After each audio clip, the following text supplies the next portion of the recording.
Children come into the world with the scent of milk, with the first warmth, rising from their mother's breast for a moment. A house grows wider than the world. Some grow up in the shadow of a tree, their names mingling with the earth, learning the seasons, learning the wind. Others are given to the road before they ever open their eyes. Their cradle is rocked by haste, on their pillow lies the stone of exile. Before their names are complete, doors begin to close. The iron of a suitcase, the yellow light of a station, half a song, knotted in a mother's throat, walk beside them for a long time.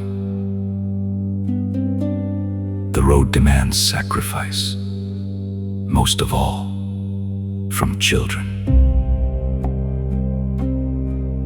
First it takes its share of language, then of voice, then of that invisible warmth that lives inside a home.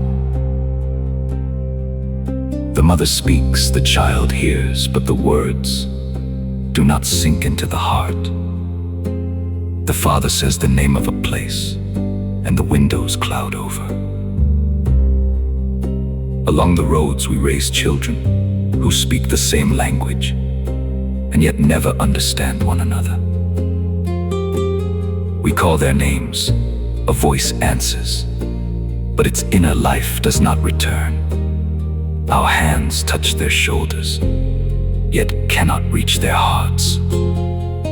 The fire that burns in us becomes in them a cold stone. Sometimes a person loses their own child, not in death, but in the days themselves, slowly, while watching, while silent. The children offered to the road grow up between two worlds. In one they are missing, in the other they are strangers. They can neither return nor remain. One side of their face turns toward us, the other toward a nameless time. At the same table, two different lonelinesses sit. The same bread is broken, the same pain is not. The mother bends toward the past, the child looks ahead. The father grows smaller, the house falls silent. The road does not take only the child. A language goes with them, a lullaby, a shadow, the stillness of late afternoon, the light a mother kept hidden in her face for years, the tremor in a father's voice, shown to no one. The road demands sacrifice, most of all from children.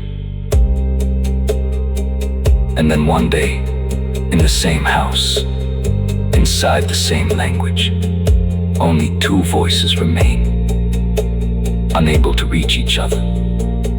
One is the mother, the other is the child between them. The world.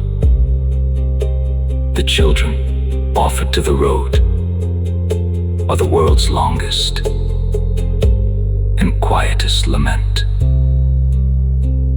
And through a mother's heart, no winter passes longer than this.